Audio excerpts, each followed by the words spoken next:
Hi, I'm Noelle. And I'm Marisa, but Noelle calls me Pete. I do. And welcome back to Take It Home. Woo! Yay! Happy take it home to you and me. Happy take it home. We're doing it. We. Okay, anyways. That was good. Okay, welcome back, you guys. Yay! Thanks for being here another week if you're a longtime listener. Yes, thank you so much. If you're new, welcome back. I mean, no.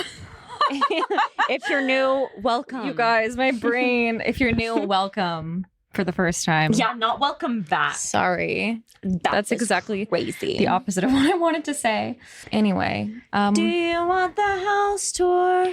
I can take you to the first, second, third floor. That has been so stuck in my head. It's a good little catchy song. Sabrina knows how to write a catchy song. She does know how to write a catchy song. And a good one. Mm-hmm. Yeah. Shout out to you, Sabrina Carpenter. Yeah. You don't know me, but shout out Sabrina. Maybe one day you will. Okay. Do we normally start with the thing that makes us smile or a drink? We start with our sip.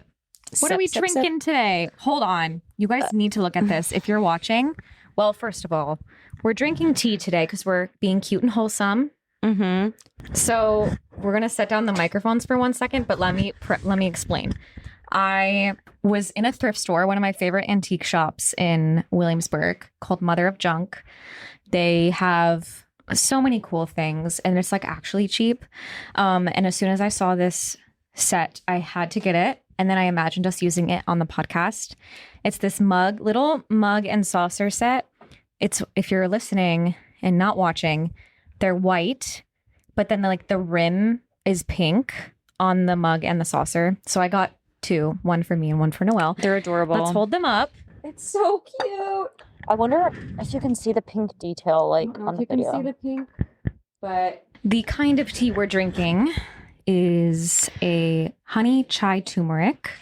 I'm intrigued. It's good. I've been drinking it for a week or so now. This is my first time drinking it. So, okay. It still might be really hot, but cheers. Cheers. Yum. Hot. And we're drinking the brand Yogi. And so they have little fun notes on every tea bag. So shall we read our notes? Yes. What does yours say? Mine says, let's see. Ooh, may your head and heart speak with one voice. Okay. Ooh. May they. Okay, mine says, serve all in truth, in compassion and grace. Oh, okay. Serve all in truth, in compassion and in grace. Why am I struggling to understand that? Serve all in truth, in compassion and in grace. Serve all in truth, in compassion and in grace. It's like a list. Mm-hmm. They put in front of every word, but it's kind of like, I feel like they could have just said serve all in truth, compassion, and grace. Yeah. Okay. That would have made more sense because I'm like, serve all in truth, in compassion, and in grace. Yeah. It was confusing. Yeah. It was confusing. So that's our sip of the week. Yes. And now let's say what made us smile this week. And now let us say what made us smile this week.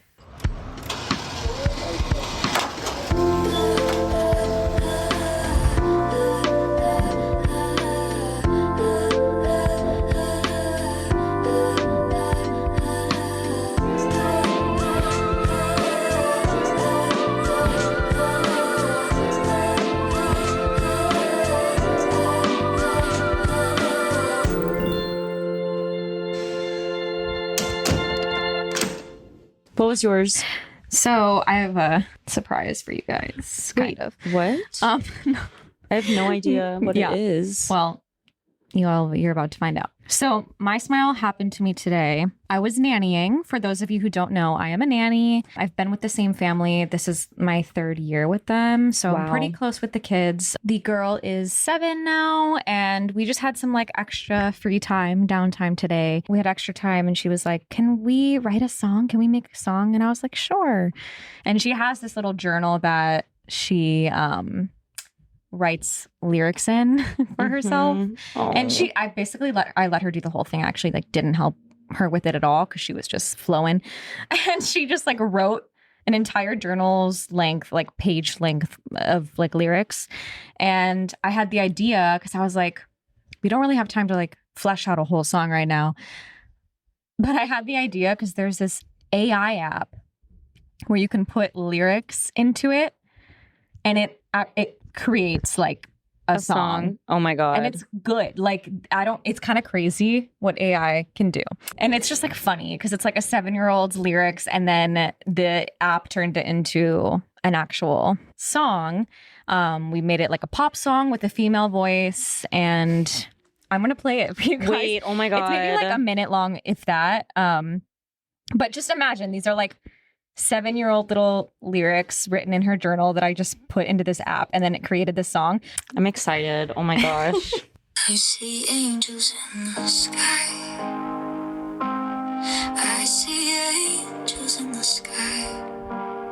I see them passing by.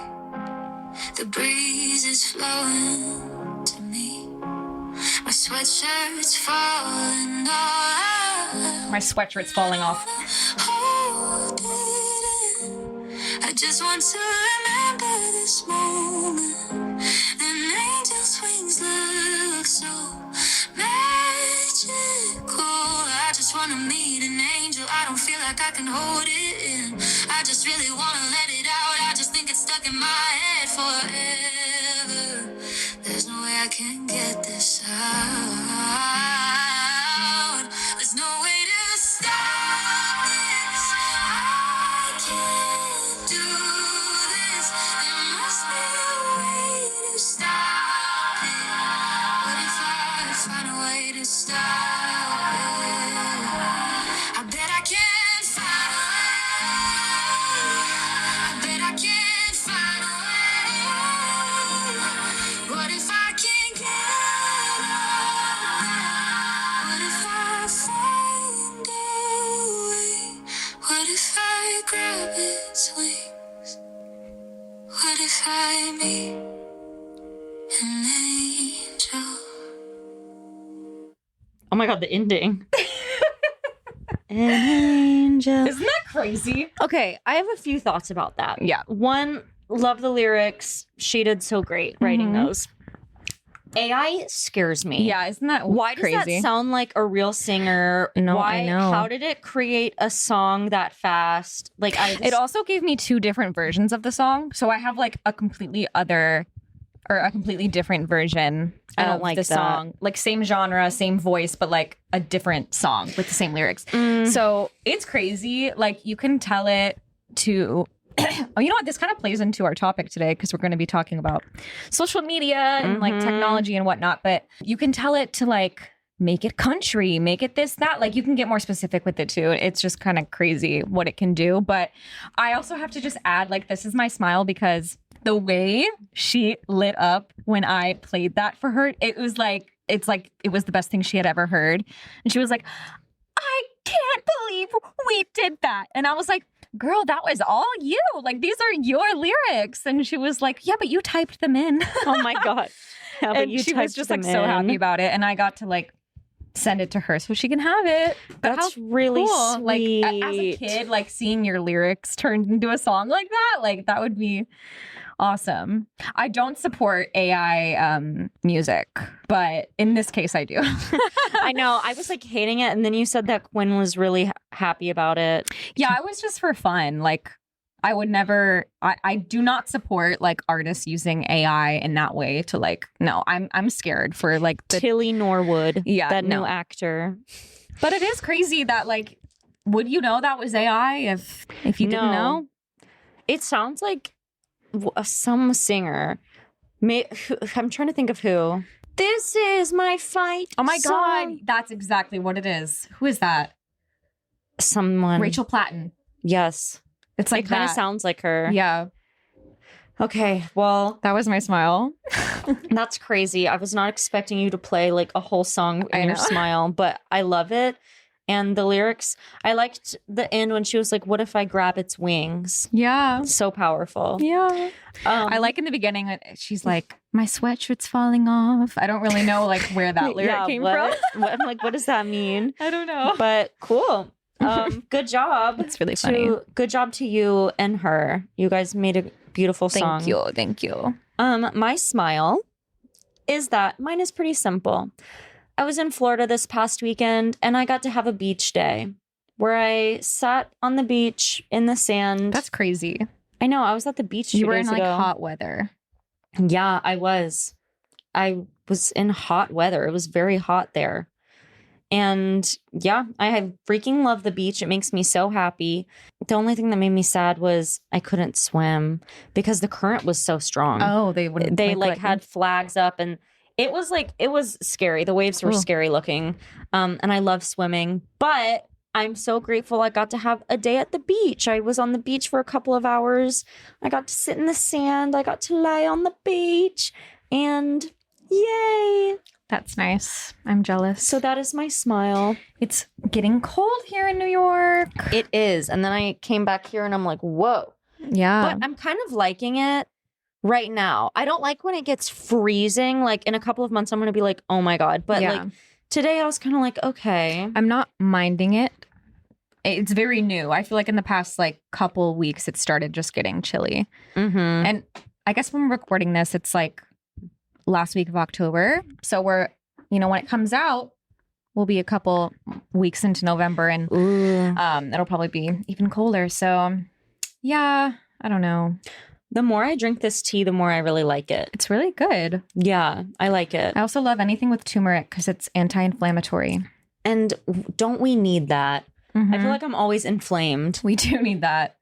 Apparently, so I've been getting acupuncture and my healer asked me if I get headaches when it's like rainy out. And I was like, I've never put 2 and 2 together, so I don't really know, but I'll keep like track of that. And I've noticed a pattern of like on rainy or like wetter days, I will have more pressure in my head. And she was like, there's this thing in ancient Chinese medicine called dampness, which I had no idea was a thing. But it's not necessarily about like bloating per se in the way we think about it, but it's something real, like kind of like that. Like you kind of feel like you're like a sponge that's full and could be like wrung out, but it can get triggered by like humid environment and it can make you feel like you just need to be like squeezed like a sponge and like it builds like pressure up in your body. And that's so interesting. And yeah, we were talking about anti-inflammatory and that reminded me of that. Do you ever feel the need to be squeezed like a sponge? Well, I kind of feel that like, I don't know, ever since she's mentioned that, I've been paying more attention and it can like weigh you down or make you feel fatigued. And I'm always wondering like, why am I always so like bleh, like tired? Like, where's my vitality, Yeah. And sometimes I feel good and not like that, but a lot of times I just feel tired, more lethargic than I should for the amount of like for how much I take care of myself in my body. And like, I feel like I have a pretty good diet. I have exercise and like my sleep is pretty good. So I'm like, what is missing? There's just so many things that go into your health and well-being and so many things happening in your body. Honestly, I feel like this is a good segue into our topic. I'm like, maybe the amount of time we spend on social media is what is making us lethargic. That definitely does not help, and that can play into it for sure. But yes, today's topic is social media. Why can we never sing on this podcast? I don't know. I promise we're good. Social media.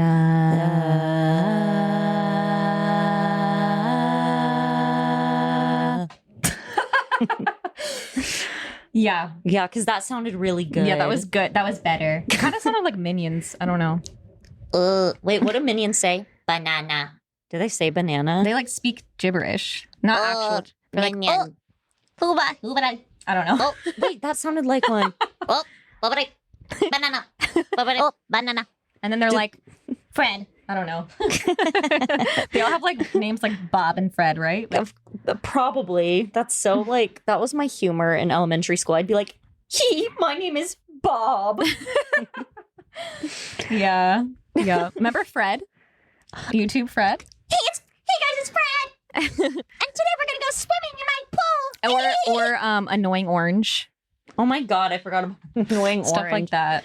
So that was Social like media. my shit. We're just tying into our topic today, but I'm so glad we're talking about this because this has been weighing heavy on me as of the last couple weeks. I don't feel that great. And I think social media plays into that. Definitely.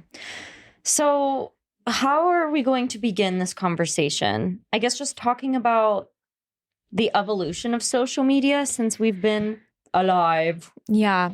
I think that like all technology, like social media is constantly evolving and growing and changing. There has definitely been a shift within the last 5 years though, with TikTok, and it has literally changed the world. That is so true. I like thinking back to a time when we were in college, which wasn't even that long ago, we didn't have TikTok. TikTok wasn't what it is now. I didn't even have TikTok until deep into COVID times. So like it just became like, I don't know, 5 years ago, it didn't really, I mean, it existed, but it's not what it is now. And now it's like controlling pop culture and like the world and what music is popular, trends. It's like uniting generations. And I have so many feelings about it. Same. It's like overwhelming. It is. I think social media, when you just strip all of the crazy stuff away, like the way it's affected us and what it's become, I think it started off as something good. I don't know. I wish I had a more eloquent way to say that. But it was a cool idea to keep people updated on each other's lives, like people that you might not talk to as often or even want to like call or text very often, but just people that, you still want to know what they're up to. It's a good way to get people's life updates and to update people on your life and talk about big events like, oh, I'm going off to college here. Yay. Just graduated, moving to this new city. Yay. I think it started off, there were good intentions behind it. Actually, maybe not. Maybe the intentions were always just money and wanting to control our brains, actually. But it's just turned into something completely different. I feel like now it is no longer about giving life updates and more like, I don't know, some kind of weird social competition. I feel like there was a shift when the focus came off of the people that you know personally and connecting you to the people that you know personally to now you go on social media and you are scrolling through videos of people that you don't know. And then you're following this new thing called an influencer who, has all these followers in this community that they've built. And I'm not trying to shit on social media either, because I think that there's like, we're going to get into all of it and like the pros and cons and everything. But I'm just trying to paint the picture of the shift that happened. Because it like for us, I feel like our generation, like our age, social media really like it started out at least for me, like on Facebook. I just wanted a Facebook so bad. Like all my family had Facebook. And then my friends at school started getting Facebook in like middle school. And then I finally was allowed to get one. And like that was solely to connect with all of my friends and family on a platform. Like it was very exclusive. Like you had friends and you had to mutually follow each other. That was before like Facebook pages were a thing. So you weren't even really liking, like it wasn't about like following someone. It's like you had to become friends with them, which means that you had to mutually accept each other. It was more of like that kind of thing. And then you have Instagram makes its way into the picture. And like Instagram, when it first kind of started being a thing, was not what it is today. But I remember, like, I have this vivid memory of downloading Instagram, not really knowing what it was, but it was more for like, ooh, like taking pictures and like being artsy. And they had all the photo or the filters. And I remember like one of the first people I followed was Zendaya. Like, so this is where you're getting into the territory of like, oh my God, I can like connect with these celebrities that I'm a fan of. I remember thinking it was really cool for that reason. Like I was like, whoa, like I can follow the Kardashians. Like, I don't know why the Kardashians are my example, but just like these insanely famous people, like I can follow their social media. Like, to think that that wasn't a thing when we were kids. That's really weird, actually. But now we're so connected to like these celebrities and these people that used to feel so unattainable. Now you can like potentially interact with them on social media platforms. And I think that started on Instagram, but like Instagram still kind of was like, I follow my friends and like they follow me back, and I go on Instagram to look at like my friends' photos. And then you have like Snapchat came into the picture as well. And that was Snapchat. like just different, but that was more like, you know, you're talking to your friends. Vine. Oh my God, I forgot about Vine. So Vine was kind of like, it was like a mini TikTok. If you, I don't know, you probably all know what Vine is, but like if you don't know it, because it doesn't exist anymore, it was kind of like TikTok. It was like a video platform where you could scroll, and it was like short form content. And I think videos, the max was 7 seconds. So like Vine was like very funny. It was a bunch of like, I miss Vine. oh my God, I was such a Vine kid. Like Vine was hilarious. You could only make a 7-second long video. So it wasn't like influencing. It was just like funny things. But that kind of probably sparked this new era of social media with like the short form video content. Meanwhile, while this is all happening, YouTube was also like a huge thing for me, at least in high school and stuff. I loved YouTube in middle school. Yeah. That was kind of the start of like influencer era. But YouTube was a lot like longer form too. So I watched a lot of like makeup tutorials and like back to school outfits and like Miranda Sings and shit like that. I loved Miranda Sings. Oh, me too. And like Jenna Marbles. Yes. I feel like it was still long form. So our attention spans were still intact to some degree. But then, you know, Instagram started becoming a little more competitive. It was less about just sharing your artsy photos. And, you know, I feel like that started when stories kind of became more of a thing. Yeah, Instagram stories. People were posting what they're doing all the time.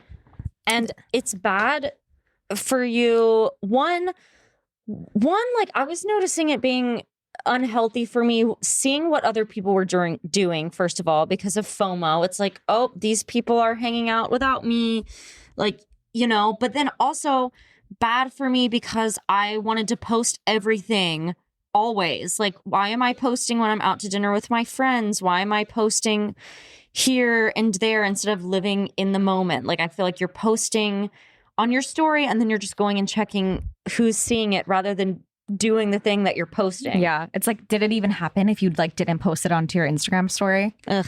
And this is so funny because I remember when Instagram stories first became a thing, because the concept of stories where you post something, it stays up there for 24 hours. You can see who views it, blah, blah, blah. That started on Snapchat. Oh, yeah. It was Snapchat stories. Like that's what it was on Snapchat. And then Instagram copied that. And I remember thinking, what is Instagram trying to do? Like they're just trying to be like Snapchat, like Instagram stories. Like no one's going to use that. That's so stupid. And I like didn't do it for the longest time. And then now that's kind of like the majority of what Instagram is. Like I feel like it's people are posting stories every day. And then maybe every like 3 months you post on your grid. Yeah, just the evolution, like looking back on it is crazy, and just tracing back how things just changed. And I remember Instagram becoming or feeling so curated to the point, and when we were in college, it was like super trendy to have a Finsta. Oh my gosh. So Finstigate. we all had second Instagram accounts. Finstigate is insane. Wait, we should talk about that. We actually should. Okay, so story time coming in 2 seconds. We all had fake or second Instagram accounts that were private. So now we all had our like public for show Instagram accounts with like lots of followers. And then we all made private accounts for just like our very close friends. And we would post like stupid stuff on there. Like my Finsta was just videos of me like at parties in college being stupid. Like just funny, crazy stuff that you wouldn't want like your parents seeing on your normal Instagram, but just your besties. Like drinking, funny stuff. Yeah, that kind of stuff. And I posted on my Finsta so much. I actually kind of like missed that. It was kind of fun. I'm like, bring back Finsta. Yeah. But we had this thing at Elon. Oh my gosh. It was our freshman year Our called freshman year. Finstigate. Do you want to go ahead and explain it? Because I don't know if I will tell it well. I don't even know if I can tell it well either. Our freshman year of college, someone in the musical theater department posted on their Finsta, like, comment below if you want to do this game. And like, then I'll message you someone's name. And then you have to post on your Finsta talking shit about them without using their name. It was like, give your opinion on this person. But a lot of people went in and were saying really, really mean things. Because I don't think the concept was like talk shit about them. I think it was just like, tell me what you think about them. Yeah. And like, so I remember one was about one of our friends in our class. Someone commented saying like, ooh, give me a name, whatever. And so the person who posted the original post messaged them someone's name. And then the person commented talking about them being like, every time I see this bitch, I want to slap them across the face. Like, just stuff like that. Really mean stuff. And yeah, just talking about people's talent too. You know, that's hard in a musical theater program. Like talking about like, she can't sing, she can't, whatever, which also like everyone can sing. I think we all sing, but we all. Yeah, and people were just saying really mean things. And so that caused a lot of drama. And then someone brought it to the musical theater faculty. And then all of this shit happened. And like, I'm team don't cyberbully and don't talk shit about people on the internet. But also, I think the faculty didn't handle it that well either. Mm-hmm. Like, yeah, so they called a department-wide like meeting. Mm-hmm. It was just maybe just the musical theater department. It was just a musical theater. So all 4 classes, all teachers, whatever, and basically explained like what was going on. I had no idea about it. I remember being in a voice lesson and my voice teacher saying something like, yeah, like they're calling a meeting. There's, something really bad happened. She was like, I'm sure you don't know anything about it. Like, and she was right. And she was right. She was like, it's something to do with Finsta. And I did have a Finsta at the time. So I kind of freaked out. I was like, are they getting mad at people for like having second Instagram accounts? And I was like, oh yeah, no, I don't know what that's about. And I didn't know what was going on Finsta. But if someone said something mean about me on the internet, I mean, well, hey, now I take that back. I was going to say now people say mean things on the internet all the time. Well, one, they shouldn't. And 2, it's different when you're in a program of people you know. Like a stranger commenting on a TikTok being like, you're ugly. It's like, okay. That's different. But yeah, we all knew each other personally. So it was just like talking shit openly. And people would make it obvious too, like comment certain things where it's like, okay, we all know who you're talking about. Yeah. Honestly, it is very messed up. From what I know a couple of people who like were part of Finstigate, like felt really traumatized by how the faculty handled it. I don't really remember details of why, but just like made them feel like terrible people. Yeah. In a way, like yes, like it's good to learn your lesson and not do things like that. But like maybe faculty was just way too harsh about it and very black and white and like you're a bad person now. Mm-hmm. I don't know. I honestly don't really know the details. Yeah. I don't remember. I don't really either. But anyway, that happened when we were in college and that was crazy. Well, the crazy thing is also that year we were doing Cats the musical. And so Cats was cast. Like the whole thing was cast. And then Finstigate happened. And then since people were taken out of the shows, they had to recast like a majority of Cats. So they gave other people who like had callbacks for the show the roles, even though literally the cast list has already come out. That is traumatizing. They took them all out and put new people in. But then I think a bunch of parents got really mad and upset. So then they ended up bringing the original cast back and they had to double cast the show. I forgot about that. So they had to take turns performing. So like each cat in the show was like played by 2 separate people. I completely forgot about that. Yep. Yeah, I mean, yeah, that is traumatizing because when you're in a musical theater program, which if you listen to our last episode, you'll know a little bit more about what that life was like. But being cast in a show or like the shows, it was like everything. Like it was such a big deal, I feel like, to be cast, especially like in a lead role or whatever. Like, you know, it felt like your world. Yeah, you're not cast in every show. So like that opportunity when you get it is like very important. Especially to get cast as like a leading role. Like, Yeah. 'cause getting cast in general is like, okay, like I was cast doing the show now, but getting like a lead role. And then, so some people got them taken away. Yeah. but And then that's they also like got it back. publicly shaming everyone too, because we all knew at that point like who was involved because of who was taken out of the cast originally. So like, yeah, I guess I can see both sides of it. And that was just a crazy time. That was a little crazy freshmen. time. Damn, I was not expecting to talk about Finstigate. I know, I forgot that was a thing. I also did. But yeah, so Finstas became a thing because Instagram started just like the vibe of it was changing. And then I feel like then came along TikTok. And I think nothing will ever be the same now that, and I'm like, what is next, you know? I don't. There's always, it scares me. There's always something that's next. I'm like, how could there be something next? What else could possibly exist? It could be a long time from now because I feel like there was a big gap between like Instagram being born and then TikTok being born. What is Lemonade? Lemonade. I actually have a Lemonade account, but it's like I've never used it.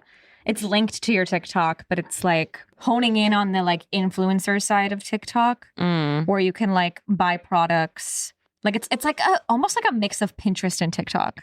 Interesting. Like it's more about like products, curating like maybe like lists of like wish lists and like looking. Yeah, I don't know. I actually don't know.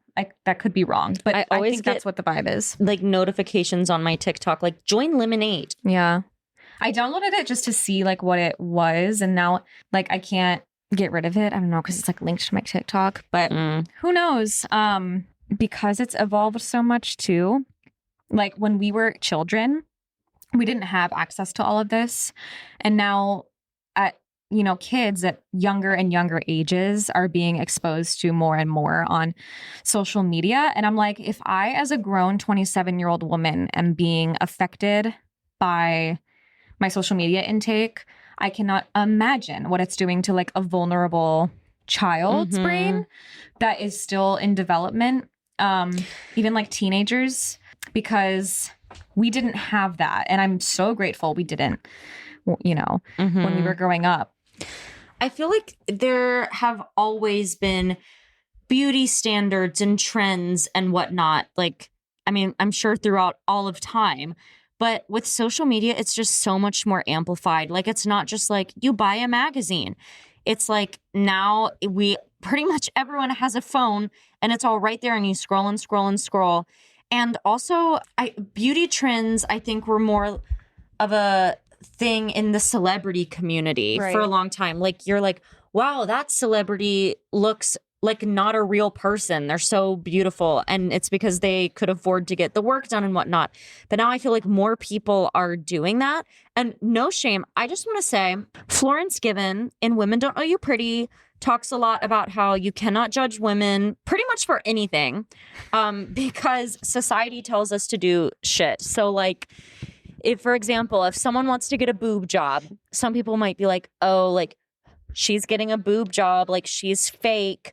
What, say whatever you want, but you can't judge them for wanting to get a boob job because it's like, well, society tells us that in order to be desirable, our boobs need to look a certain way. And sometimes people, like, you can't help that you want to be what society wants you to be. Does that make sense? Yeah. Yeah. It's not like the root of the problem is society, not women like changing their bodies and like setting an unrealistic expectation for like younger girls, because it's like a shame that happens, but I would never, like I say, like do whatever makes you happy, whatever makes you feel good, because society puts these expectations on us to like look and feel or look a certain way. It's like there shouldn't be the expectations in the first place. Like you're getting a boob job because of what celebrities or the magazines or social media is telling you that you need to do.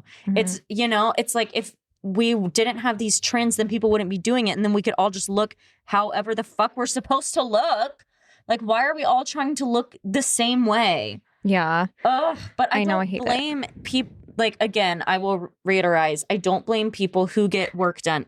Reiterate? Is that a word? Reiterate. Oh my God. Oh my God. I'm so scared. I'm so scared. Reiterate. Reiterate. Am I okay? I like that though. Great. Yeah, let's start saying reiterate. Reiterate. So anyways, I'm going to reiterate that I think people can do whatever the heck comes they want to do. And you just really can't judge people. It's just either like, do you want to go along with society or do you want to go against it? Or do you want to be somewhere in the middle? I feel like I'm somewhere in the middle, maybe. Like I like some beauty trends. If I had more money, I'm sure there are some things I do. I want to get my teeth professionally whitened.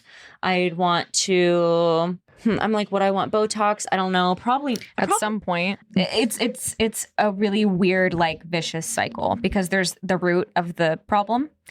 And then there's like the people, I guess, conforming to that to basically it's like a survival instinct in some way, shape, or form. Yeah. And then it's like that is like not attainable for everyone. Mm-hmm. And then it's like making other people feel bad about themselves. Okay. Were you about to say Well, I was just going to say I was going to just bounce off what you said about like how it used to be. You look at the celebrities and those were the people that you would be like, oh my God, wow, they look so perfect. Like the people on TV and whatever. But it was like easier to separate that from your reality because you're like, well, they're a celebrity. And like, of course they look perfect and blah, blah, blah. But now like that culture is so, like so much more integrated into, it's like more attainable. It's more and more people are just like doing that.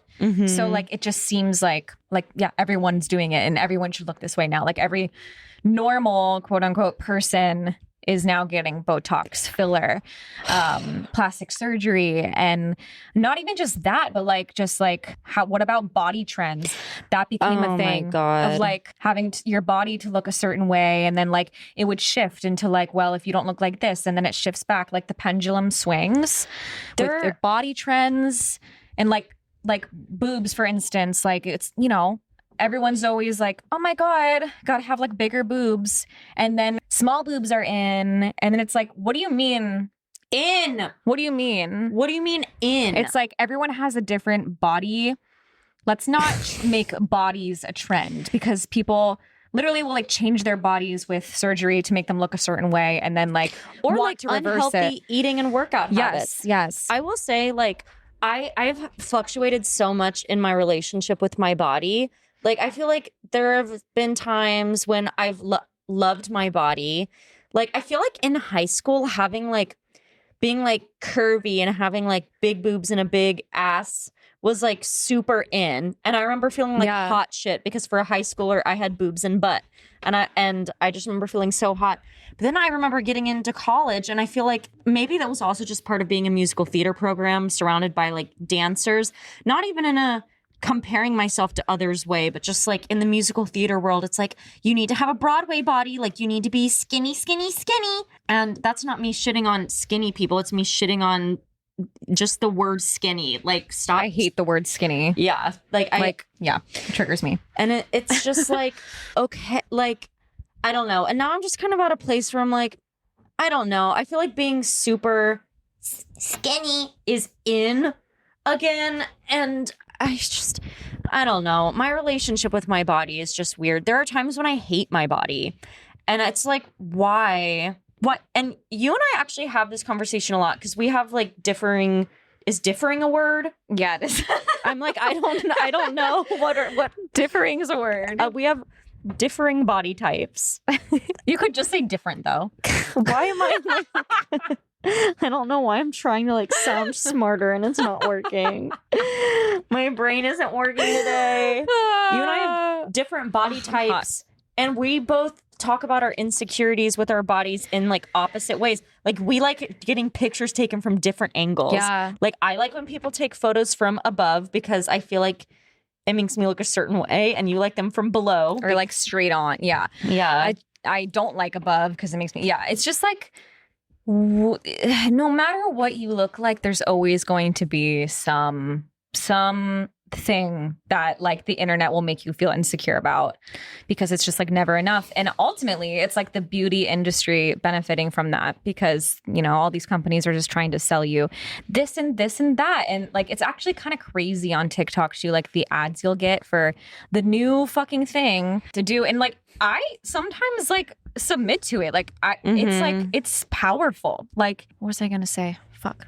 Oh yeah, you were saying you're somewhere in the middle of submitting to the trends and also being your own, trying to like, you know, embrace. It's just hard not to submit to it when you see Yeah. like beautiful people all over your TikTok and Instagram. Also, TikTok has given me insecurities I didn't know I had. Like I feel like thigh Same. gaps became such a thing. It was like, do you have a thigh gap? Like your thigh, like if your thighs are touching, like that's a problem. And I'm like, I don't have a thigh Oh my gap. god, and like hip dips when that was the thing. Yeah, I was like, oh, I have that. yeah, Oh, am I supposed to feel bad about that? Like, yeah. It was fuck. like you like get rid of your hip dips, and I'm like, what are hip dips? And then I look at a picture, and then I look in the mirror, and I'm like, well, I have them. I didn't even know this was something I needed to get rid of. I saw like some Instagram or fucking what is it? TikTok of this woman who is whitening the whites of her eyeballs. I can't. Goodbye. And luckily, I don't think that has taken off. It was either that she was whitening it or doing something to make the whites of her eyes look whiter, or she just had like really white eyeballs, and like people were commenting like, wow.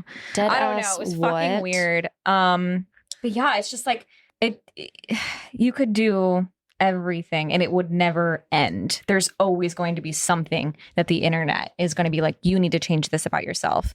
And it's really scary. And I'm just like worried about, I feel like we're at this peak of social media. Like I don't really like the world we're living in right now. And we're at this like, it feels like a peak, but I'm like, is it a peak or is it just going to keep getting worse and worse? I don't know, but You it know? freaks me out. I'm hoping originality comes back. Yeah.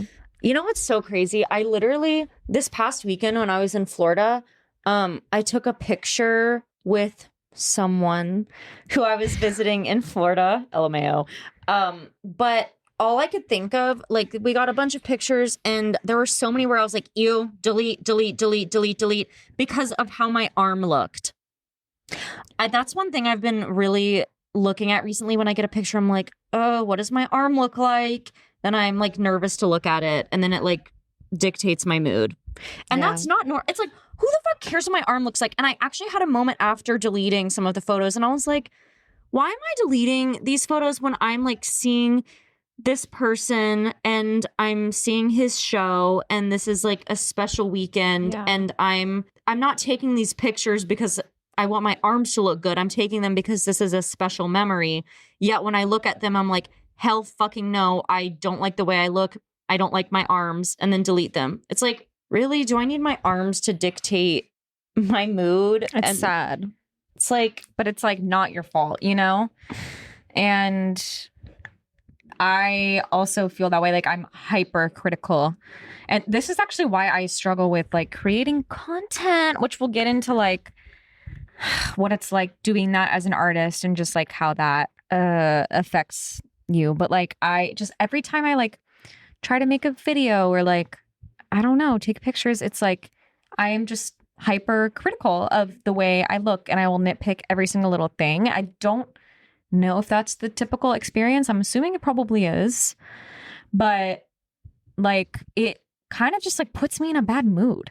And I'm like, I can't do this every day. I can't record myself every day because it takes me out of the present and it just makes me, I don't know, just like look at myself. I feel like there are some days I was talking to you about this. I don't want to perceive myself always. Like Yeah. sometimes I just want to like be in my body and like live my life and not perceive myself, if that makes sense. it Like does. even with sometimes my creations, like sometimes I'm like, I'm not in the mood to edit the podcast because I just like don't want to listen to myself talk, or like I don't want to make a Yeah. TikTok because I don't want to like, I just don't want to like perceive myself. And I don't know. Is that normal? Like sometimes I just need like a break from myself, or like looking at myself from another perspective, or like putting myself on social media and just like, I want to just like be, you know? And I feel like it's so fucking hard to do that as an artist in the world today, because it feels like you have to be posting in order to be successful these days. It does. And that stresses me out. Stresses me out to like no other thing in right now does.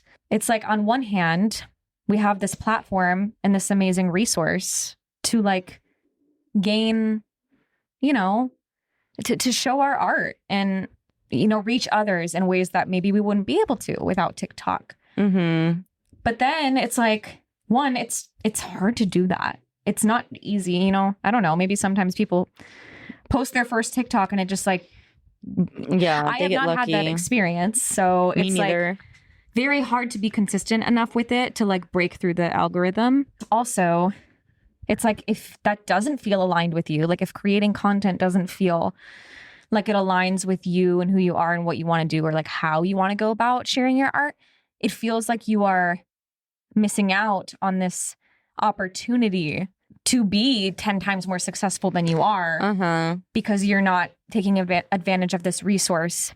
And that makes me feel stress, anxiety, and guilt 24/7. Yeah. And it's like, this is not healthy. And I have not cracked the code on how to go about life as an artist in the age of social media. I don't know either. Like, sometimes I feel like inauthentic, like posting certain things, because it's like, I'm only posting for my art. Like, I'm not necessarily wanting to become an influencer. And I mean, hey, if that happened, then that would be cool.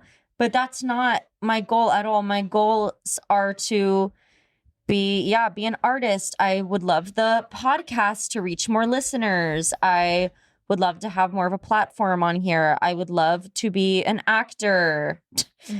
And I don't want to also have to be a TikToker in order to be an actor. Like, why can't I just like, sometimes there just feels like there's pressure to like, get a following on TikTok so I can do these things. And it's like, why can't I just do the thing I want to do? Why do I have to also be like my own content creator and social media manager? Yeah. It's especially when I don't have a following. It feels embarrassing sometimes. Yeah, it's hard. And you know, everyone says like, you have to break through the cringe era, whatever. It's so hard to do, because it's like, if you don't genuinely like love creating content, then it just feels, it's like a lot of energy and effort for like very little payoff, I guess. Even so like, it's just like, how do you find a way to share yourself on social media in a way that feels authentic and not draining, and like brings you joy, even if like 2 people see it, you know? It's like, I don't know. sometimes I really feel like if I wasn't an artist, I wouldn't have social media anymore. I actually used to be the queen of taking social media breaks, which I haven't done in a while. You used to do that a lot in college. In college, I took an entire semester off of all social media. I deleted Snapchat, Instagram, Facebook for a whole semester, and it was not hard. And I would do that for summers too. I'd be like, bye, I'm taking a social media break for the summer. Like, I feel like some people say, I'm taking a social media break, bye. And then 3 days later, they're like, okay, I'm back. But even that is valid, because that can feel like a lot when you're used to having it every single day. And that any amount of time you can take away from social media, like, slay. But yes, that is very true. I'm not trying to shit on anyone. But yeah, like I would do all of that with no trouble. And now I feel like I can't do that, because I'm like, I feel like social media feels like a job now, even though it feels like not even for me thing that you have to do, or if like you're not doing it, then you're not working hard enough. And it's like, damn, like I feel like I'm already doing all this stuff. Like I'm creating the podcast, which I'm so passionate about, and I'm making music, and I'm also acting and going to so many auditions, and then like working my jobs and working on myself and trying to like put energy into my relationships and friendships. And it's like, is it not enough anymore to like just do your art, just to do one thing? No, it's not. And that really, really fucking scares me, because I'm like, how do I go on with the rest of my life with this this like world. I just don't. I get jealous of the actors who don't have social media, but like became successful before social media was a thing. Like, oh my gosh, this is such a random example, but Evan Peters, who is in like all of the American Horror Stories, and he's such a great actor. He doesn't have any social media. And he used to be my big celebrity crush, so I would always want to follow him on stuff, but he doesn't have anything. And I'm like, that's crazy that he still gets cast in stuff and is still working as an actor, and he has no social media. It's literally just because of his acting connections. I'm like, that would be the dream. Yeah. Like, or to have someone else run my social. Honestly, when you see most celebrities' social medias, like if you go and look at Taylor Swift's Instagram, Beyonce's Instagram, all these people, it is mainly them promoting their art too, which is crazy. Well, because they're to that level where the people care about it. So that's what they can use their platform for. Yeah. Now it feels like you have to convince people to care about you before they can care about your art. At least, you know, that's what it feels like. I know that it's not black and white, and there are many ways to, you know, find success as an artist, but like it feels very suffocating, and like there's no other way. And I've just been feeling it extra lately. Also, like, I feel like I'm pretty good about not comparing myself to others for the most part. But when you spend so much time on social media, it eventually gets to you. Well, it's subconscious a lot of times too. Yeah. Like scrolling on TikTok, like you're just seeing so many people.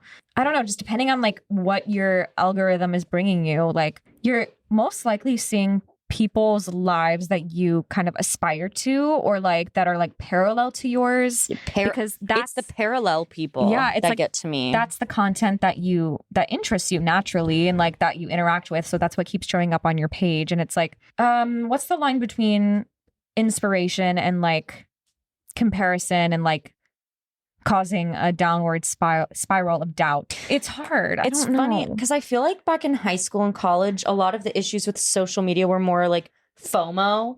Like you'd see people hanging out without you. You'd see people at parties, whatever. I mean, I guess that wasn't a huge issue. Like, I feel like I didn't experience that too much, luckily. I know like that is a big thing though. But subconsciously, you are seeing also all of these like, you know, people posting their lives and their bodies, and people should be able to do that also without, I don't know what I'm trying to say. It's just like, yeah, it's like these people aren't doing anything wrong by sharing their lives. It's just a lot to see everyone doing everything. Also, people only really post their good stuff on social media. Mm-hmm. I feel like that's the other thing. People make it seem like their lives are perfect. They're like, look at me. I'm working my dream job with my dream partner, and I live in my dream home in my dream city. And here's where I just took a vacation in Bora Bora. Yeah, you're seeing like 5% of their life. But it's like, that's not the real. Even like I think about that sometimes. Like, actually, I think it's funny TikToks that are like what people see on my Instagram story versus like what I tell my friends. And it's like you're in some like tropical location, but then your like bank account has no money or something. And I'm like, that is so me coded. But also just in general, like I feel like there have been times when I've like posted on social media like a cool show I did. Like I performed in a show and I went on a trip or something, but like I was also going through something else at the same time. And it's like, but yeah, it's like, and it makes you think like, how come their life is so perfect?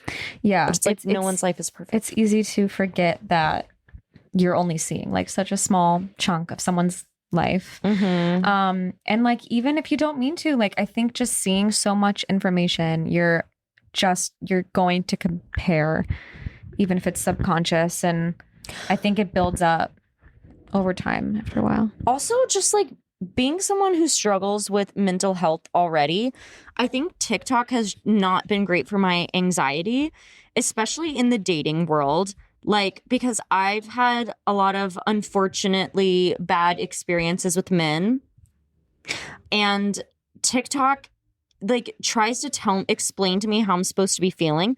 Like and of course TikTok always knows what you're thinking because it knows what you're Googling, and they're listening to you and stuff. So if I'm feeling stressed about a dating situation, I'll get on TikTok, and the first TikTok that comes up is like, if your man isn't buying you flowers at least once a month, he is not your man. And then like the next TikTok is like, you just need to communicate to your man, and like what then that's all you need to do, and not every relationship is perfect. And then the next one is like, break up with your man if he oh my God, it's just like, especially like when you're in the situationship and talking phase, that's when I feel like it's really bad, because it's like, if he like, never double text a man. Like if you are double texting him, he is not the one for you. And then the next one will be like, if you like, you should be able to double text your man, because like you shouldn't feel uncomfortable. Like it shouldn't stress you out to double text him. And it's like, oh, none of these things matter, but it's these little tiny things that blow up in my head. It's like, did he text me? Like, what does that text mean? And then I could start catastrophizing. And I've realized that TikTok is not helpful with that, because it's all of these unlicensed people who are not real therapists giving advice. Well, And also, sorry, it's just so black and white too. Like every relationship is different. So like you can't just use one blanket statement for every relationship. Black and white thinking is something I've really had to work on in therapy. But honestly, it changed my life when my therapist a few years ago was like, you do black and white thinking. Because I was dating someone, and like he said one thing, and I was freaking out to my therapist about it. And I was like, that means like I need to end it. Granted, I knew from the beginning it was just a fun thing. But my therapist was like, that is black and white thinking. Like you can't just like listen to someone say one thing you don't like and then assume that they're a bad person or something. And I was like, that is so true. And TikTok has really amplified my black and white thinking. It's like, so that is such an anxiety thing to like hear, like someone does one annoying thing or says one thing, and then you're like, oh, nope, this is never going to work out. This is not the person for me. They're going to break my heart and ruin my life, all because they like didn't like one of your pictures on Instagram. Yeah. And it's like, that's not how life actually works. But TikToks get into your head, and there's so many of them. Also, I just broke this hair clip. No, that hair clip is so cute. I know, it's not even mine. It's actually Audrey's. Yeah, it's just a lot, and it's overwhelming. And I don't even know, like, I guess I don't have an answer to any of these things. It's just, I'm like really kind of struggling with it right now. I feel with everything. A lot of existential dread when I think about it, because also, you know what I just realized in real time? I mean, it's not, I'm not realizing it necessarily for the first time, but just really thinking about it. Social media is also ruining just like in-person experiences. Like I'm thinking about live art, like going to concerts, going to Broadway shows. Why have I seen all of Sabrina Carpenter's concerts from every single angle? Yeah. I know all of her bits. I know all of her the Juno positions. Intro. I know all her entire intro, all of her different costumes, the Juno positions. And like all of the Taylor Swift Eras tour, all of any concert I want to watch, I can see the whole thing on TikTok. And I feel like that really takes away from the experience. Like one, yes, of course, if I'm going to a concert, I do take videos sometimes. But I don't know. I don't really post them, but I guess maybe I would post one. But then I don't know. I'm like, it's it's just like, why is my entire For You page a Sabrina Carpenter concert at different points in her concert? Yeah. What is the point of going in person? Yeah. I mean, there is still a point because you're still experiencing that live. But I feel like also what I'm trying to say is everybody's on their fucking phone the whole time. I feel like everyone has their phone and is filming the same song from a different angle and all posting it. Watching the concert through their phone screen, which I've caught myself doing sometimes, like when I've gone to concerts of like people that I really admire, and I'm like, I need to capture this moment. Like there's a pressure of like needing to capture the moment so you can remember it, you know? And it's like, oh my God, my favorite part of one of my favorite songs is coming up, and like, I'm like, I have to, because I'm going to want to look back on this. And I'm like, okay, but I can't watch this moment through my phone screen when this artist that I admire is right in front of me on the stage, you know? Yeah. Also, like one of my favorite things about going to concerts is like the intro.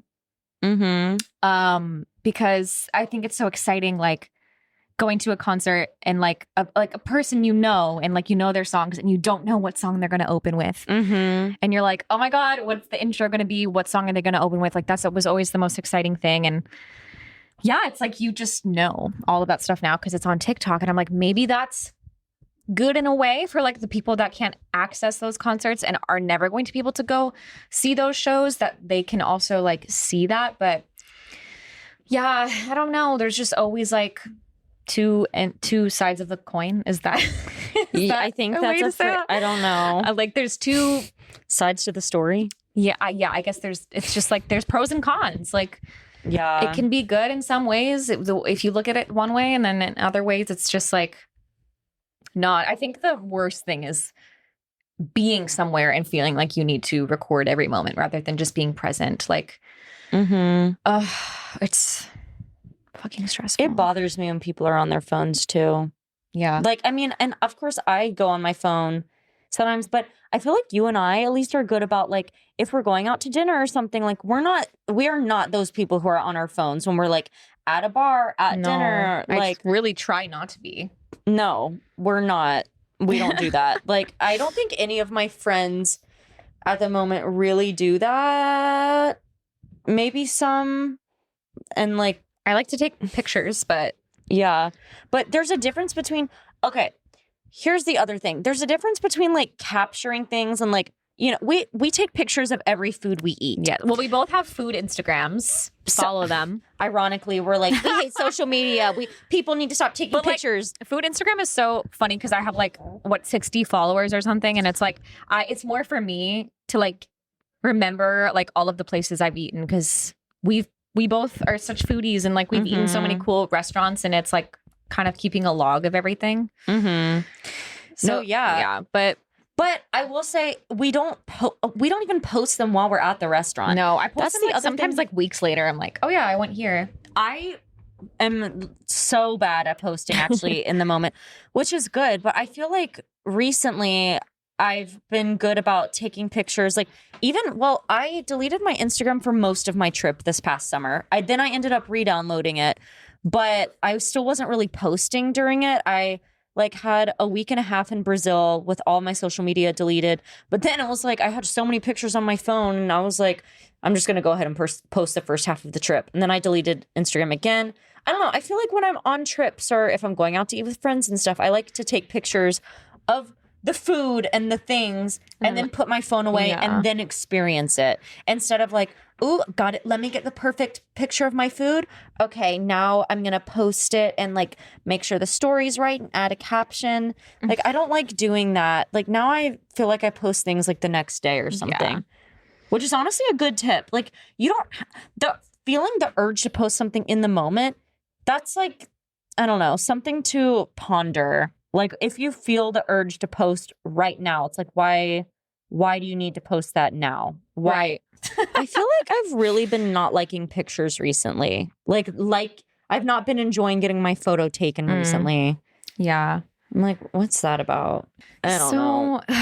Social media in the world is a lot, and I just don't know what to do about it. How do you make money as an artist? It's like brand deals and shit like that. I saw this TikTok. This is me being like so gossipy, and I literally don't know Sydney Sweeney in person at all. But I saw this TikTok where I was like, that's interesting. Someone was like, why is Sydney Sweeney constantly posting like brand deals and ads with companies that are like kind of random? Like, not random, but like, I don't know, she's Sydney Sweeney. You'd think that she could be working with like designer brands and stuff, but some of the stuff she's doing is kind of random and like she's constantly doing it. And someone was like, is she like in a lot of debt or something? And did like Sydney Sweeney do an interview where she was like, we're not making as much money as you think, like as actors. Did she? Yeah, wait, I'm gonna probably look it up. Can't find it, but I'm pretty sure it was her who did some interview, and this was like a while ago. I don't know, just saying how she's not making as much money as you would think as like a working actor. And I don't know, maybe that's true, but why am I also like, I don't know her situation. Okay, I just don't know her situation, so never mind. I mean, I'm sure she's making a shit ton of money from Euphoria. That's what I'm thinking. I'm like, well, I just don't know. People, I feel like artists used to make money on like CD sales and movie ticket sales, and now streaming services have taken a lot of money away from artists. Yeah, the streaming services, as great as I think it is for just like convenience and accessibility and stuff, it's like no one's buying songs anymore, really, like on iTunes. Like you still can. The amount of money you make from streams is like minuscule. Why is that? How much do you think like Taylor Swift makes on Spotify a year? Let's look it up. Chatty. I mean, it's probably still a lot because she gets like so many streams, but I mean, she's Taylor Swift, so that's like maybe not the best example because she probably makes more like, here, let's see. Okay, so a common average per stream payout is about 0.0035 cents per stream. okay. For top tier artists. So, you know, do the math. I guess it says for 2023, Taylor Swift likely earned like $100 million from Spotify alone. Okay. But like she has billions of streams, question mark? Like, you know, she's Taylor Swift. This honestly, all of this stuff makes me feel really hopeless. No, I know. I'm like scared. As an artist. It gives me anxiety. And I've been like really feeling this a lot lately because I'm just like, okay, like what am I supposed to do? I know people always say this and it's so cliche, but I really feel like I was born in the wrong generation sometimes. Like I miss when I was younger, I was like, I just want to be on Broadway. Mm-hmm. Or like be in movies or on TV shows. Like I didn't sign up for all of this other shit. Yeah, Like I just want to be on Broadway. And it feels like now even doing that, like, I don't know. Everything's just on TikTok. Everything's online. Nothing feels like in person and connected and human anymore. Does that make sense? Even if like I still believe there's ways to make a career, obviously, in acting, music, whatever, without being TikTok famous. But like, this is what is so scary to me is like, let's say you are a working actor on Broadway and you're making your living doing that. There is an opportunity to be making so much more money and like reaching so many more people by making content on TikTok as well. Just knowing that that opportunity is there is like daunting.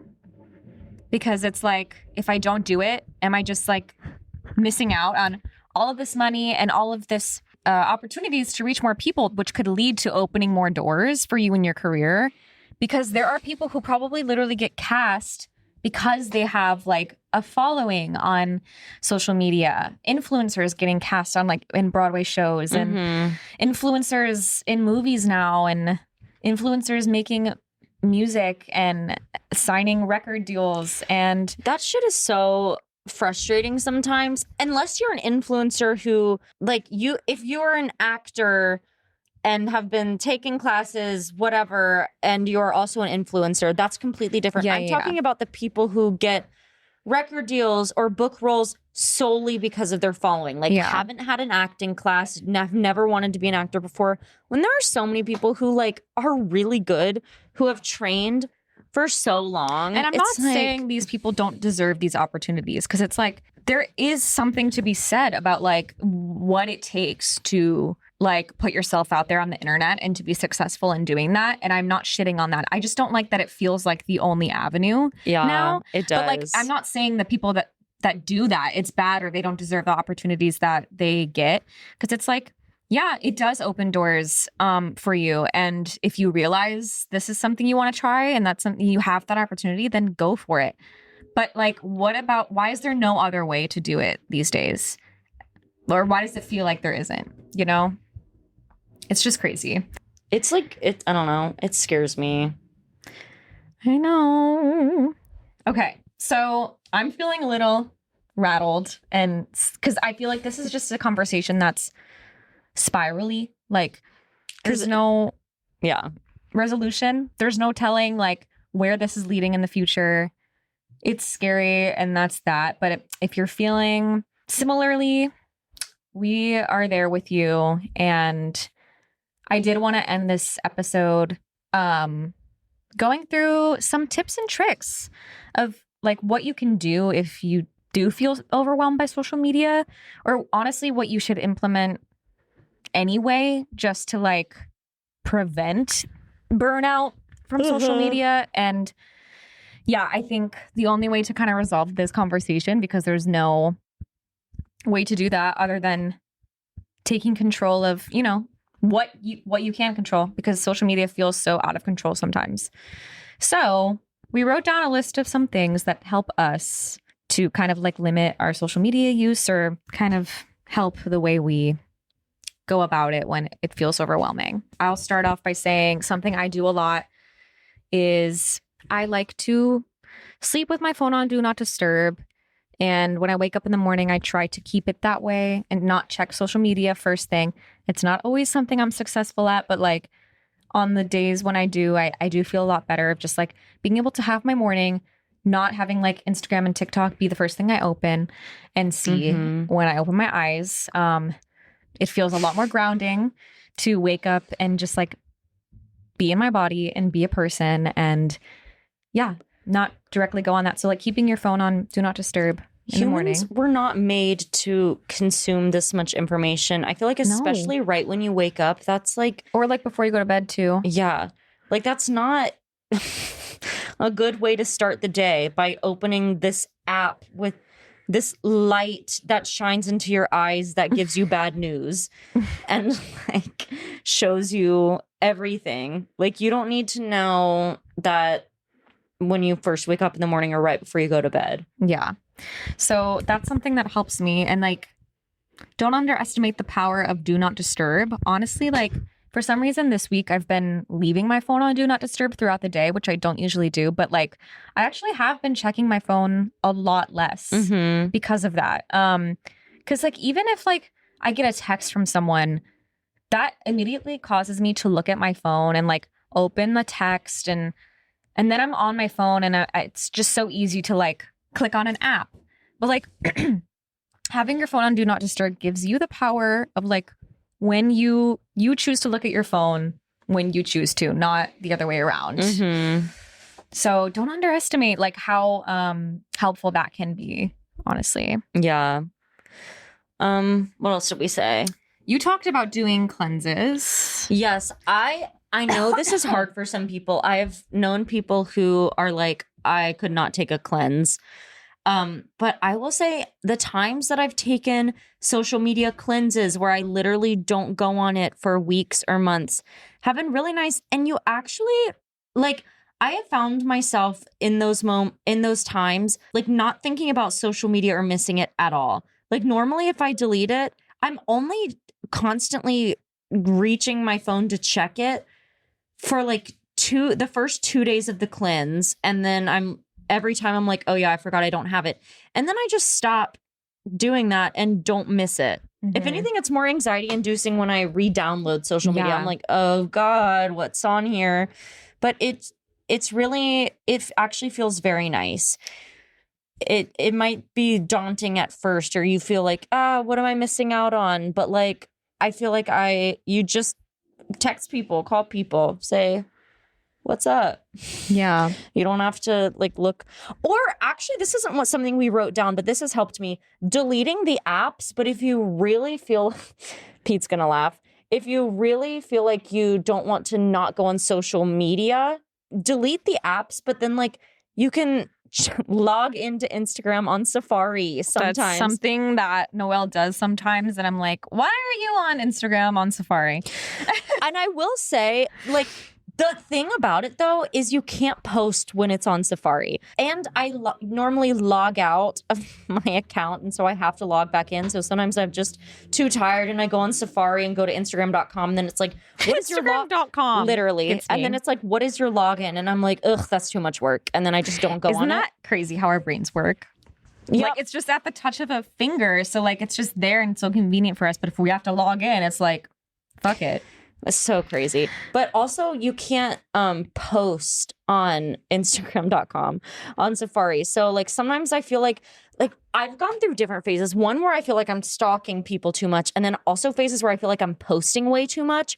Like I'm just like bored in my life or something and just feel the need to like constantly be posting on my close friends and whatever. And then when I start feeling that, like I feel like I'm oversharing on my close friends, or I'm just like posting way too much, that's when I delete the app and just go on Safari, because then I'm not posting anything and I can still like see and respond to other people's stuff, but I'm not just like, I'm living in the moment more, because I'm not out with friends thinking like, oh, let me post a picture of us right now. It's just like, I'll take a selfie and then not post anything. So deleting the apps, but not necessarily not checking. Yeah. You can go on the internet. Yeah. I will speak to the cleanse because I took a giant cleanse this year, and I am not one to cleanse as often as like Noelle does it. Like I never really did that before. I would do it maybe like for a couple days here and there, but this summer I was like, I just like think I really need a true cleanse, and I deleted Instagram and TikTok for 4 months. Maybe it was like a little weird and hard at first, but you are so right. Like I eventually just like did not miss it whatsoever. I felt so at peace and so grounded and so just like focused on my own life. And I was dreading re-downloading it. And the reason I re-downloaded it was for this podcast. It was around the time when we were announcing the podcast. And I was like, okay, you know what? It's time. Mm-hmm. But I was like really, really sad about it. I was really scared about like, you know, losing this. It just felt like such a special time for myself. Like so disconnected. And I was really, really sad to re-download it. But I was like, you know what? I'm going to come, like if you do a cleanse, you can come back to social media with more intention. And maybe I need to like reevaluate that now that it's been like probably 4 months. No, actually it's been only like 2 or 3, maybe 3 since I like re-downloaded it. Maybe I need to reevaluate like my intention. But I remember like setting intentions when I re-downloaded it, and I was like, you know what? I'm doing this because I'm launching a podcast, and that's super exciting, and I want to be able to share things with people now. I'm like coming back with a better, like more clarity as a more grounded person. I will say I post a lot less ever since doing my cleanse. I feel like I used to post a lot in my story, and I don't as much anymore. Recently, I've only been posting stuff about podcast and A Night of New Works. I feel like most of the stuff I post is about podcast and like, you know, personal stuff here and there. I'll share my food that I make or this and that. But like, I'm posting so much less, which wasn't even necessarily my intention, but it just kind of happened naturally. Also, like, I was like, I want to curate my feed with like things that inspire me rather than things that like drain me or like make me feel like I'm comparing myself, and like block people that, or mute people that you don't want to see, even if like they have done nothing wrong to you or you don't know them personally. But like if someone for some reason like makes you feel bad about yourself when you see them, block them. Just do it and make your feed a place where you can like draw inspiration from it.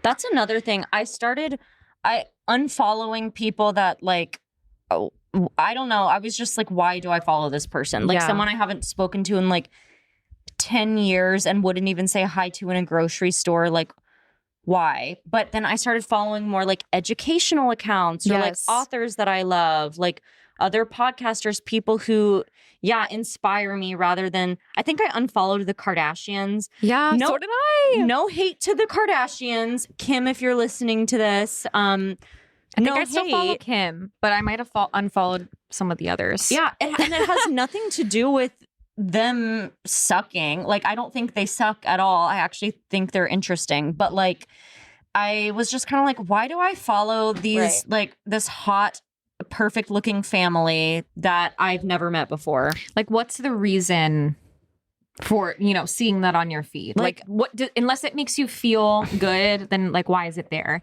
I think what you were saying, like following more educational accounts, like spiritual accounts, people that really inspire you, but not in a way where it's like, I want her life, but more in a way where, I don't know, they give you like snippets of insight and things that motivate you. And like, I don't know, making your feed as much about that as you can has helped as well. Yeah. Obviously with like TikTok, it's a little hard to control that because you can't really control what comes onto your For You page, but you can control who you follow and like what content you interact with. So You can also control how long you scroll, yes, even though it feels sometimes like you can't stop. and that was what another one I was going to say, something I do often when I do feel like I just want like a dose of scroll time. I will set a timer on my phone for like 10 or 20 minutes, 10, 15, 20. Usually I don't go above 20 to just like have a little bit of a rot scroll time. And then like once that time is up, I put it away. And it's like a boundary for yourself. Yeah. I've actually I don't know if I've set a timer like that before, but that's a good idea. Yeah. And if it's like, if you really struggle with that, there's also apps that you can download that will actually block you from being able to go on an app. So like you can set certain times. So like I used to do this thing where like on Wednesdays or something, I would like block Instagram and TikTok and stuff. And like I physically can't like click on it. And like it's kind of hard to undo it. You have to like go into the blocking app and like undo a bunch of things. So like if the timer is not enough for you, like you can also set a block. So you can like physically not go on the app. So that's something. I feel like I had something else that we didn't write down. What was it? Oh, no. Well, we did write this down, but also downloading games. Oh my God, wait. Yeah, how did I not talk about this? But okay, also it's like, or you could just like read a book or knit. Like, you know, but I'm like, you're still looking at your screen. However, I do think playing a game is probably way better for your brain than scrolling on social media. When I did my big cleanse, it was very daunting to me over the summer. What I came up with for myself was to download games instead of, you know, when I felt the urge to like go on my phone, but not just like mindless games, but kind of like puzzly games or things that are like brain exercises, but also like calming that I could play like on the train or at night. And it really like brought me a lot of peace and comfort. So if you feel like you need that like thing on your phone to do, like if you're trying to do a cleanse, playing games is a really good one. Didn't you have a game where you would like feed a cat or something? I played this game called Cats in Soup or something for a day, and I hated the game. I just remember this one day. This story is like funny because it's not funny, but Pete was going through a really hard time a few months ago when you deleted everything, and I just remember this one day I felt so like bad for you because you were sitting on the couch and you were like playing Cats in Soup or something, and you looked so depressed. And I just remember you I came out of the bathroom and you were just sitting on the couch and your head was held low and you just like weren't talking, and I just looked at your phone and you were playing whatever Cat in Soup game. Well, that game wasn't fun. I think I played it for like a day, but I found a game that I fell in love with.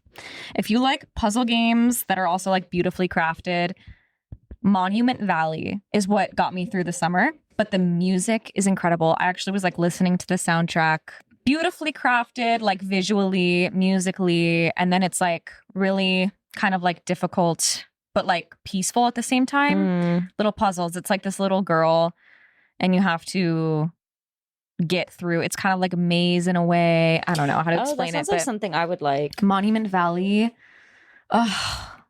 got me through that hard time. Shout out Monument Valley. Shout out Monument Valley. Wait, what is it? Monument? Monument? Oh, Monument. That's what I thought at first. And then, okay. I play a lot of Tetris. I hate Tetris, but you are a Tetris queen. I'm a Tetris queen. I also love the New York Times games. Wordle. Those don't get old. And those are good for your brain. Yeah, they are. Like, that's good for you. Bacon so is good for me. Also, like along those same lines, I think games are really good if you're like trying to do a cleanse and like need that like phone time. But like if you're not doing a cleanse and you just, you know, every day are trying to keep your scrolling to a minimum, I think having other activities, like for me, reading a book, like having a good book, kind of using that to replace my scroll time on my downtime, like during my day. For example, like when I'm on the train, or like when I used to have a lot of downtime during work. Like now I kind of edit the podcast a lot, but True. before I had like the task of working on one of my personal projects, I would try to read instead of just sit on my phone for hours. Which is so much better Yeah. for your brain. I will say I haven't been inspired to read the past few months. Like, I feel like I was kind of, I don't know, it ebbs and flows, but I finally feel the urge to start reading again. It took a while. Like, for a couple of months, I was like, I really don't feel like reading.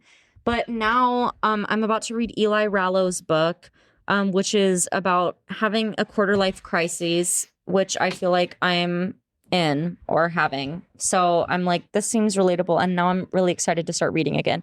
Like, I'm actually thinking about how I want to sit in my bed and read. And I'm excited for it. I haven't felt excited to sit in my bed and read in a while. And I'm excited. Well, yay. Well, yay. Yeah.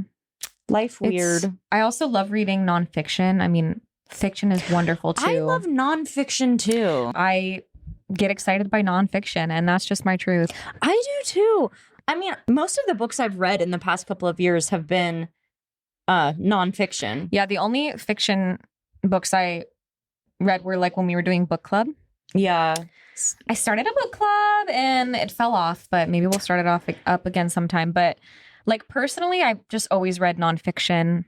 And then when we did book club, I started integrating fiction more into my reading rotation. And I do enjoy it, but like it doesn't excite me as much. Mm-hmm. Maybe I just haven't found the right fiction books, Maybe the right stories. But like there's something about nonfiction because it just feels, whether it's like a memoir or like a self-help type of book or just like a educational like type of thing, spiritual, it is inspiring and it just puts you in a good mindset. That's how I feel about it as well. Yeah. Like I'm staring at my bookshelf right now and I'm thinking about the books I've enjoyed versus haven't as much. And I used to love reading books about acting, like different acting techniques and stuff, which I haven't read an acting book in a while, but I loved like those type of nonfiction books, just like, yeah, informational on things that I cared about. I used to love sociology books, like in college. I love my feminism books, of course. And yeah, the other ones like, oh my God, Yes Please by Amy Poehler, Tina Fey's book. Just looking at my Creative bookshelf. Act. Is that my copy? That is your copy. Wait, yeah, why is it on my bookshelf like I don't that? know. I want her back. Wait, I'll give it back. Did you finish it? No, I didn't finish it. I need to finish it. That's one of my favorite. Oh, so good. I read it twice. The Creative Act by Rick Rubin. I have been, you know what? I actually still have a chapter of the Let Them theory left too. I don't know why I've been bad at finishing books. What does that say about me? Attention span, social media. It's saying that I need to cut down on my Circling back. social media. Are there any other tips and tricks? I think that's everything I wrote down. Setting a timer, doing cleanses, downloading games, using an app block, having other things to occupy yourself during downtime, and do not disturb. We Yeah. need more human connection. And I think always like the more you just pour into your own life, the more fulfilled you'll be and the less you'll care about what's on social media and the less inclined you'll be to like open the apps. Exactly. So everything about like self-care pours into each other, you know? That is very true. I feel it's the same way. Anytime I'm anxious about one thing, I get anxious about everything. Exactly. It's like all related and intertwined. Like, yeah, it's actually kind of crazy thing because I was so anxious the other day about like my love life. But then the same day, I could not stop thinking about my future and my career and literally social media. It was like there were all of these things happening in my brain. It's a spiral. So I can't make any decisions, any big life decisions when I'm having an anxiety spiral. No one should actually, because it probably means that you're freaking out. I don't know. I'm tired. You're not in a rational headspace. Exactly. You're not in a rational headspace. Yeah. We don't have any listener write-ins, do we? No. Guys, ask us questions. Wait, I'll make up a listener write-in right now. Marissa and Noelle. Hey, it's Carl from Minnesota. I'm 33 years old. My wife of 10 years just told me that she wants to have an open marriage. Oof. I have never considered this before. I don't know how I feel. I like the idea. I don't mind the idea of her getting with a woman, but the idea of her getting with another man upsets me. What do you think? Oh, okay, Carl. Well, is your wife queer? Yeah, first of all, you didn't tell us that. Are you just saying that she wants That she wants to sleep with a woman? Does she want to sleep with a woman, or are you just saying that? And also, My take on open relationships is it is not going to work if both people are not fully on board. yeah. 100%. Like, if it's not a hell yes for both people, then no, it's not going to work. Sorry, you should break up. It's also weird when people are like, when in straight relationships, a guy is like, well, she can make out with a girl, but not another guy. It's so like, It's like, why is it less valid for her to make out with a girl? one, you're is it just less threatened valid, 'cause- and you're sexualizing both of them. Then it's like, girls making out is hot. It's like, ew, go away. Yeah. So anyways, Carl, I think that you should think about why you're okay with an open relationship if it was only her with other women, and why are you not okay with it being a man? Do you feel like your masculinity is being threatened? It could be. Do you have some internalized homophobia? Well, no. That would be the other way. Yeah, I guess. But clearly, like, a woman is giving her something that you can't give her. So when she's sleeping with another man, he's clearly giving her something that you could also give her, and that's probably threatening to you. Carl, have you found the clitoris yet? Because that could be a big reason why. Maybe you're not pleasing her. Yeah, why and does she needs want to find it somewhere else? Why does she want an open relationship? Is there another way you can spice it up in the bedroom? Is there what's the root of this? But it sounds like you're not so keen on the idea, so I don't think it's gonna work. No, it's not. You guys have to you guys have to communicate openly. Okay, so that was our only listener write-in for the day, and it wasn't Thank you, Carl from Minnesota. Thank you, Carl from Minnesota. Yeah, you guys can message us anytime. I'm like half asleep right now. Well, wake up. We got to do the take home. So the take home is social media is a lot, and it's okay to feel overwhelmed by it because it is normal, and like everyone does. I feel like. Yeah, I feel like even if those who don't say it or feel like they thrive off of social media, it's like it's not like our human brains aren't really meant to function that way. No. So it can be damaging for everyone. Know that what you're seeing of someone else's life is only like 5% of their life. You're seeing all the good stuff, the highlight reel. Try not to compare your life to other people. And yeah, another take home is you can limit your time. If you are feeling if you're feeling the negative effects of social media, you can limit your social media time. You can take a cleanse. You can download games, like we said. You can use our little tips and tricks. Yeah. I would really try it out. Even if like you don't think about social media as much as we do. Like maybe you're not trying to pursue an artistic career. Limiting it in any way, just try some of the things we said, because it can really, maybe it's affecting you more than you even know. True. You know? And like doing some of these things, you'll be like, oh my God, I feel a lot more peace. I can breathe. Mm-hmm. Blah, blah, blah. I know you want my touch for life. If you love me right, then who knows? Wrapping up the same way we started with Sabrina Carpenter. Sabrina Carpenter has been a big theme this episode. I feel like I mentioned her a few times. Oh yeah, because we were singing House Tour. Then we were talking about her concerts. Mm-hmm. And now I feel like I mentioned her another time during the podcast too. I did, but I don't remember what I said. But we'll find out when we rewatch will. it. Okay, guys. Thank you so much for listening. Follow us at Take It Home Pod on all the platforms. Instagram, TikTok, all the places. Because, of course, we're still artists out here trying to pursue our career. And sometimes social media is a part of that. So after us just telling you to take a cleanse, go follow us before you do that. Yeah, follow us and then take your cleanse. And yeah, if you ever have an idea for an episode or a listener write in like Carl, feel free to DM us and we'll, talk about it on the podcast. You will be anonymous though. Carl wasn't anonymous today. I used his name, but unless you don't want to be anonymous. wait, yeah, unless you're like, I have a question and use my name, then we will Specify. And then subscribe so that our episodes show up in your feed or whatever. Every Thursday we release a new episode.